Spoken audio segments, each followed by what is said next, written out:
4 terrifying true scary stories. Story 1: The Haunted Cabin in the Woods. In the summer of 2018, 4 friends Sarah, Jake, Emily, and Ryan decided to rent a cabin in the remote woods of Oregon for a weekend getaway. The cabin was quaint, surrounded by dense forest, and seemed like the perfect place to unwind and escape the hustle and bustle of city life. Little did they know, their peaceful retreat would turn into a nightmare. The first day was uneventful. They spent their time hiking, fishing, and enjoying the serene environment. As night fell, they gathered around the campfire, sharing ghost stories and roasting marshmallows. The atmosphere was light-hearted and fun until Sarah mentioned the legend of a ghost that supposedly haunted the area, a woman who had died in the cabin under mysterious circumstances decades ago. That night, as they settled into their rooms, Sarah couldn't shake off an uneasy feeling. She kept hearing faint whispers and rustling sounds outside her window. Assuming it was just the wind or animals, she tried to ignore it and eventually fell asleep. Around 2 a.m., Jake woke up to the sound of footsteps in the hallway. Thinking it was one of the others, he got up to investigate. As he opened his door, he saw a shadowy figure at the end of the hallway. It disappeared into the darkness before he could get a clear look. Jake's heart raced, but he convinced himself it was just his imagination playing tricks on him. The next morning, he mentioned the incident to his friends, but they laughed it off. However, Emily admitted she had heard strange noises as well. Despite their unease, they decided to stay and enjoy the rest of their trip. That evening, they decided to explore the nearby lake. As they walked through the forest, they stumbled upon an old, abandoned cabin. Curious, they decided to take a look inside. The cabin was in ruins, but they found old newspapers and photographs scattered around. One photograph caught their attention. It was of a woman standing in front of their rented cabin. The date on the back of the photo matched the legend Sarah had mentioned. Feeling a chill run down their spines, they hurried back to their cabin. As night fell, the atmosphere grew tense. The whispers and footsteps became more frequent and louder. Suddenly, the power went out, plunging the cabin into darkness. Using their flashlights, they tried to find the circuit breaker, but it was outside, and none of them wanted to venture into the pitch-black forest. They decided to stay together in the living room, huddled with their flashlights. The eerie sounds continued, growing more intense. Then, they heard a loud bang on the door, followed by the sound of something scraping against the walls. Panic set in as they realized they might not be alone. In a desperate attempt to escape, they made a run for their car. As they reached the front door, it swung open by itself, and they saw the shadowy figure standing in the doorway. Frozen in fear, they watched as it slowly moved towards them.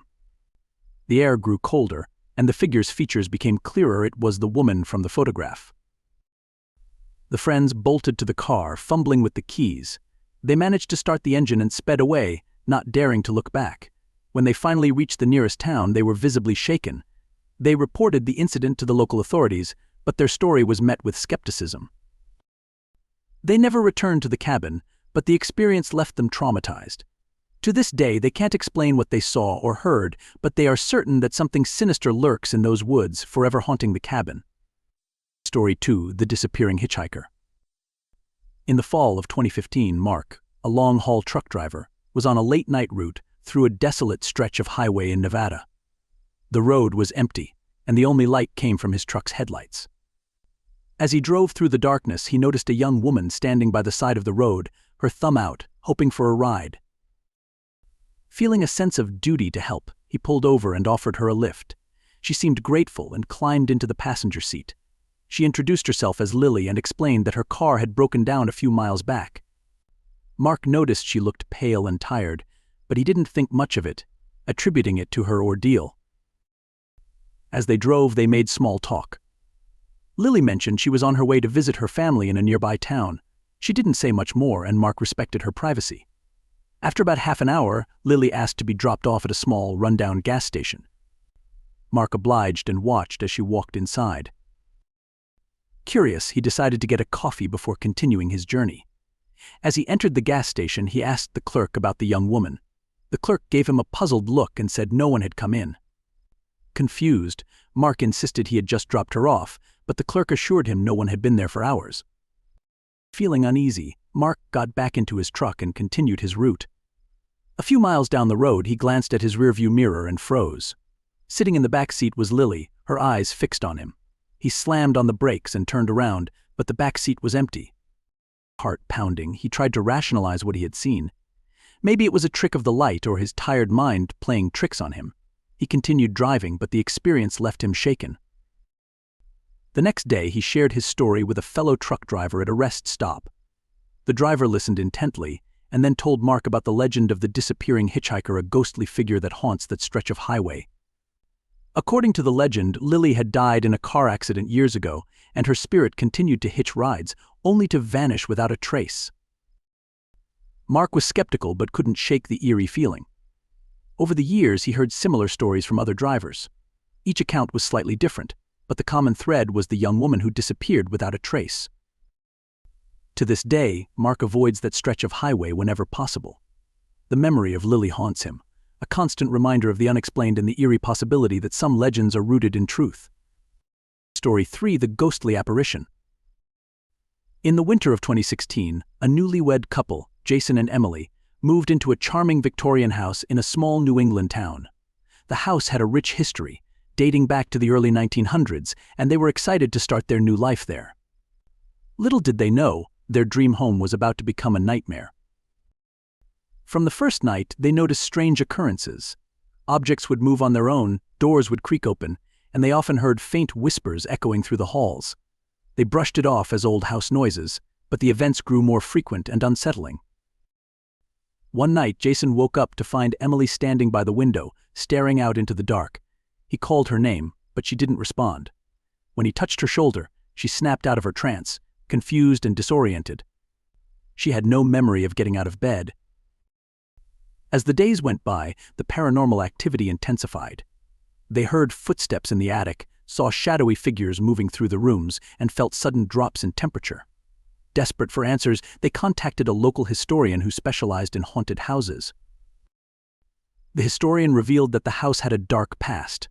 The original owner, a woman named Abigail, had lost her husband and child in a tragic accident. Overcome with grief, she isolated herself in the house and eventually died under mysterious circumstances. It was said that her spirit still lingered, unable to move on.